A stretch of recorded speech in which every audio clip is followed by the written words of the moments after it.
नमस्कार दोस्तों, मैं हूं रामेंद्र सिंह चौहान। यदि आप अपनी जिंदगी से ऊब चुके हैं, आप अपनी जिंदगी से परेशान हैं, आप बदहवास हैं या जिंदगी की अब कोई चाहत नहीं रह गई, जी हाँ, और ऐसे में आप आत्महत्या करने की सोच रहे हैं, तो आप आत्महत्या बिल्कुल न करें, बल्कि अब आप कानपुर सागर मार्ग पर चाहे बाइक से हो या पैदल हो, कुछ दिन यात्रा करें। निश्चित रूप से आपको आत्महत्या नहीं करनी पड़ेगी, लेकिन आपको जिंदगी से छुटकारा मिल जाएगा। जी हाँ, बात कड़वी है लेकिन हकीकत है, क्योंकि कानपुर सागर मार्ग पर दुर्घटनाओं का जो सिलसिला चल रहा है, मौतों का जो सिलसिला चल रहा है, वह थमने का नाम नहीं ले रहा है। इसके पीछे कई कारण हो सकते हैं, लेकिन मुख्य रूप से जो कारण सामने आए हैं अभी तक, उनमें से वाहनों का, भारी वाहनों का बेअंदाज, बेइंतहा सरपट दौड़ना, रेस लगाना और डबल रेस लगाना। अगर ओवरटेकिंग हो रही है तो ड्राइवर्स यानी हैवी वाहन के ड्राइवर्स ये नहीं देखते हैं कि उनके सामने निकलने का रास्ता है या नहीं है। कोई छोटा वाहन या दुपहिया, चार पहिया या पैदल या साइकिल चालक उनकी चपेट में तो नहीं आ जाएगा। जी हाँ, क्या वह बिल्कुल नहीं देखते हैं। और इस तरह से आप देखें तो पिछले कुछ समय का आंकड़ा उठाकर देखेंगे तो इस कानपुर सागर मार्ग में हजारों की तादाद में अब तक मौतें हो चुकी हैं। मौतें यूं ही नहीं होती हैं, लापरवाही ड्राइवर्स की होती है, तो दुपहिया वाहन चालक की भी होती है। सावधानी सभी को बरतना चाहिए, लेकिन जिस तरह से सड़कों का अपना स्वरूप बदल रहा है, उसका कल्चर बदल रहा है, उसकी संस्कृति बदल रही है, इसके पीछे भी एक बड़ा कारण सामान्य तौर पर, चाहे वह डंपर हो या ट्रक हो, उनकी एक लोड की कैपेसिटी निर्धारित होती है, यानी वाहन क्षमता उनकी निर्धारित होती है। सामान्य तौर पर अगर 20 टन उस पर ट्रक पे या डंपर पर सामान लादा जाना चाहिए, तो उससे कई गुना अधिक सामान उस पर होता है, चाहे वह मिट्टी हो, मोरंग हो, बालू हो, गिट्टी हो, कुछ भी हो, उसकी तादाद कहीं अधिक होती है, जो निर्धारित सीमा से अधिक होती है। ऐसे में सड़कों का स्वरूप, क्योंकि गर्मी में तारकोल पिघलता है और उस पर जब अत्यधिक लोड पड़ता है तो वह अपना स्थान छोड़ करके दाएं बाएं, जिस जगह पहिया होता है वाहन का, उससे दाएं बाएं वह तारकोल निकल जाता है। इस तरह से उन सड़कों पर गड्ढे हो जाते हैं, यानी यूं कहें दूसरे शब्दों में कि तारकोल के गड्ढे हो जाते हैं। ऐसे में जब बेतरतीब भागते वाहन और दुपहिया वाहन, निश्चित रूप से अगर वह उस गड्ढे में है तो उसके साइड में निकलना उसके लिए आसान नहीं होता है, और वह छोटा वाहन चालक दुर्घटना का शिकार हो जाता है, उसकी मौत हो जाती है। तो इस तरह से यूं कहें कि नौकरशाही आपको मौत का तोहफा दे रही है, तो शायद कोई अतिशयोक्ति ना होगी, क्योंकि ओवरलोडिंग और ओवरटेकिंग दोनों रोकना नौकरशाही का काम है। सरकार कानून बनाती है, नियम बनाती है, लेकिन उनका पालन करने के लिए नौकरशाह होते हैं, नौकरशाही होती है, उनका पूरा अमला होता है, विभाग होता है। सवाल यह उठता है कि अगर सब कुछ ठीक है तो यह ओवरलोडिंग कैसे होती है, ओवरटेकिंग कैसी होती है? इसके लिए सीधे सीधे तौर पर आरटीओ और स्थानीय पुलिस जिम्मेदार होती है, लेकिन नौकरशाही ने आपको जो तोहफा दिया है कि आप आत्महत्या न करें, आप दुर्घटना में मारे जाएंगे, इसे सीधे सीधे यह कहा जा सकता है कि नौकरशाही का आम आदमी को यह एक तोहफा है। क्योंकि इस पर ना कोई अंकुश लग रहा है, ना उसके लिए सरकार की ओर से कोई ऐसी नीति स्पष्ट होकर अभी तक सामने आई है कि जिससे दुर्घटनाएं रोकी जा सके। वाहनों का सरपट भागना, बेइंतहा भागना यह एक चिंता का विषय है और नियमों का पालन न होना भी एक गंभीर चिंता का विषय है। चाहे वह 4 पहिया चालक हो या 2 पहिया चालक हो, अगर मोटरसाइकिल स्कूटर पर चलते हैं तो हेलमेट लगाना आवश्यक है। हेलमेट आपकी सुरक्षा के लिए होता है, आपके हित में होता है। लेकिन जो वाहन चालक, 2 पहिया वाहन चालक हेलमेट नहीं लगाते हैं, वह हेलमेट लगाना अपनी शान के खिलाफ समझते हैं। इसी तरह से 4 पहिया वाहन यानी कार में सीट बेल्ट लगाना आवश्यक होता है, लेकिन सीट बेल्ट नहीं लगाते हैं और वह अपनी शान के खिलाफ समझते हैं इसे। Road and transport minister Nitin Gadkari खुद दुर्घटनाग्रस्त हो चुके हैं और उनके पैर 4 जगह से टूट चुके हैं। वह चिंता व्यक्त करते हैं कि आखिर नियम बनते हैं तो नियमों का पालन क्यों नहीं किया जाता है। सीट बेल्ट लगाना चाहिए, हेलमेट पहनना चाहिए, आखिर लोग क्यों नहीं पहनते हैं। उनकी चिंता स्वाभाविक है, क्योंकि उनका उत्तरदायित्व देश के लिए है, समाज के लिए है। तो कानून बनते हैं, कानूनों का पालन होना चाहिए। आप खुद सुन सकते हैं कि नितिन गडकरी क्या कहते हैं। सिंपल बात है कि मोबाइल फोन रखकर स्कूटर और कार चलाते समय बात नहीं करनी चाहिए। लेन डिसिप्लिन का पालन करना चाहिए। इतनी छोटी छोटी बातें, बेल्ट लगाना चाहिए, कोई बेल्ट नहीं लगाता।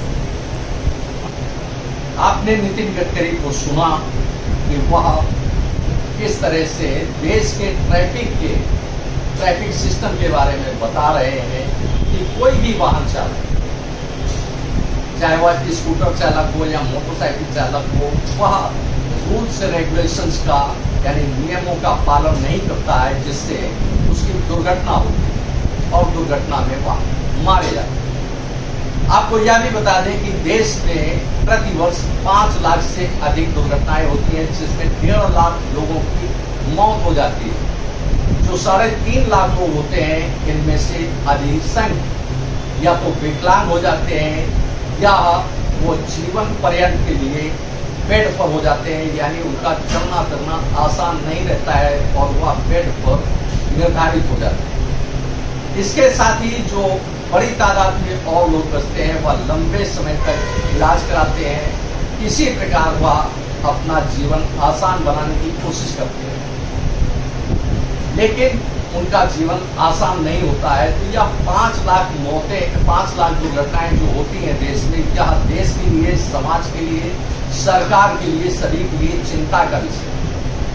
अब जिस तरह से जो चीजें सामने आती हैं कि इन दुर्घटनाओं को कैसे रोका जाए, तो आखिर सरकार नियम बनाती है, कानून बनाती है, तो उनका पालन करना चाहिए, उनको सुनिश्चित करना चाहिए कि वह चाहे वह कार में यात्रा करें तो सीट बेल्ट लगाएं, अगर स्कूटर मोटरसाइकिल पर हो तो हेलमेट अवश्य लगाएं, क्योंकि यह उनके हित में है। क्योंकि यदि कोई हताहत होता है, दुर्घटना होती है, कोई व्यक्ति मारा जाता है, तो सरकार मुआवजा दे सकती है, लेकिन उस परिवार का जीवन का, उस परिवार का भरण पोषण, जो व्यक्ति मारा गया उसके आश्रित निराश्रित हो जाते हैं और उनका कोई माई बाप नहीं होता है, वो कैसे अपना जीवन यापन करेंगे, या बड़ा मुश्किल हो जाता है।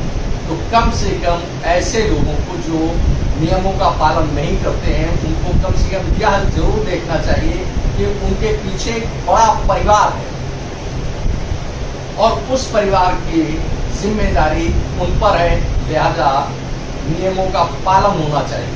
अब बात आती है कि आखिर ओवरलोडिंग जो होती है उसको कैसे रोका जाए।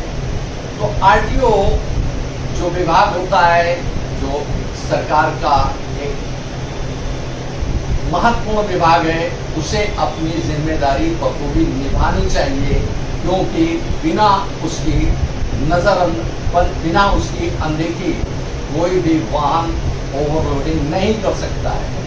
जब उसकी नजरें इनायत होती हैं तो वाहन चालक ओवरलोड भी करते हैं और सरपट भागते भी हैं, दौड़ते भी हैं। सड़कों में उनके कारण गड्ढे भी होते हैं और यातायात ध्वस्त हो जाता है। दूसरे शब्दों में कहें कि भारत का जो यातायात सिस्टम है यानी ट्रैफिक सिस्टम है, वह दुनिया का सबसे खराब सिस्टम सामने दिख रहा है।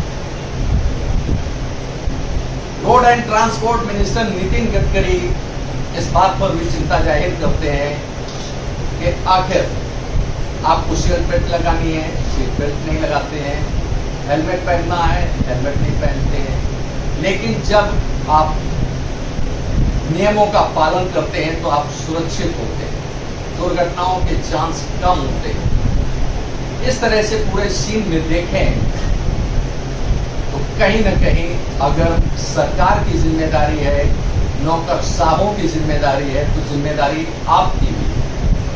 आप ऐसे चाहते हैं, आड़ा तिरछा भागते हैं, वह आपके हित में नहीं है और आपको इस बात का ख्याल रखना चाहिए कि नियमों का पालन करेंगे तो आपका परिवार सुरक्षित रहेगा। सरकार को कोसने मात्र से समस्या का समाधान नहीं होता है। अगर सरकार जिम्मेदार है, उत्तरदायी है, तो आप भी नियमों का पालन करने के लिए कटिबद्ध हो, ऐसा होना चाहिए। नितिन गडकरी इस बारे में क्या कहते हैं, आप एक बार उनसे सुन सकते हैं कि किस तरह से देश का सिस्टम यानी ट्रांसपोर्ट सिस्टम चल रहा है, यानी ट्रैफिक सिस्टम चल रहा है। एक बार आप नितिन गडकरी को फिर सुनिए। स्कूटर वाला आता है, इधर से घुसता, उधर डालता, उधर से घुसता। मुझे ऐसा लगता है कि अरे भाई इसकी जान की चिंता नहीं इसको। एक गाड़ी वाला आता है, एक ट्रक के पीछे इधर घुस जाता है, उधर से आड़ा मारता है। ये क्यों? हम क्यों नहीं ओवरटेकिंग के बारे में, सबके बारे में जो नियम है, लेन डिसिप्लिन है, उसका पालन करेंगे तो एक्सीडेंट नहीं होंगे। आपने नितिन गडकरी को सुना। नितिन गडकरी जो कह रहे हैं वह लाजमी है कि देश के ट्रांसपोर्ट सिस्टम, देश के ट्रैफिक सिस्टम को उन्होंने आईना दिखाया। सरकार की जिम्मेदारी है, नौकरशाहों की जिम्मेदारी है, तो जिम्मेदारी सीधे सीधे आपकी भी बनती है कि नियमों का पालन करेंगे तो आप सुरक्षित रहेंगे, आपका परिवार सुरक्षित रहेगा। शहरों में अक्सर देखा गया है कि बाइक सवार हो या स्कूटर सवार हो, वह कभी भी नियमों का पालन करते नहीं देखे। आड़ा तिरछा इधर उधर भागना उनकी शायद सोच और उनकी नीयत होती है जो उनके लिए बेहद खतरनाक होती है और उनके परिवार के लिए बड़ी भयावह स्थिति लाने वाली होती है। लिहाजा इस विषय पर सभी को गंभीरता से विचार करना चाहिए, क्योंकि सरकार नियम बनाती है, नौकरशाह पालन कराते हैं, लेकिन अगर आप पालन नहीं करते हैं, देश के सभ्य नागरिक नहीं कहलाते हैं। क्योंकि अगर आप नियमों का पालन करेंगे तो आप देश के सभ्य नागरिक कहलाएंगे, और यदि आप नहीं कहलाते हैं तो साफ तौर पर यही कहना होगा कि दुनिया में भारत का ट्रैफिक सिस्टम बेहद खराब है, यानी दुनिया का सबसे खराब ट्रैफिक सिस्टम यदि कहीं है तो भारत में है। और इसके लिए केवल सरकार, नौकरशाह जिम्मेदार नहीं है, इसके लिए जिम्मेदार आप भी हैं। आपने इस वीडियो को देखा, आपको यह वीडियो कैसा लगा कमेंट बॉक्स में हमें अवश्य बताएं। वीडियो को शेयर करें। यदि आप हमारे चैनल पर नए हैं तो हमारे चैनल को सब्सक्राइब करें, जिससे हमारे आने वाले वीडियो, आने वाले नोटिफिकेशन आपको मिल सके। दोस्तों, वीडियो को लाइक करना ना भूलें। आप लाइक करते हैं तो हमारा प्रोत्साहन होता है, हमारा मोटिवेशन होता है। आपने वीडियो को देखा, आपका बहुत बहुत धन्यवाद। Thank you. जय हिंद, जय भारत।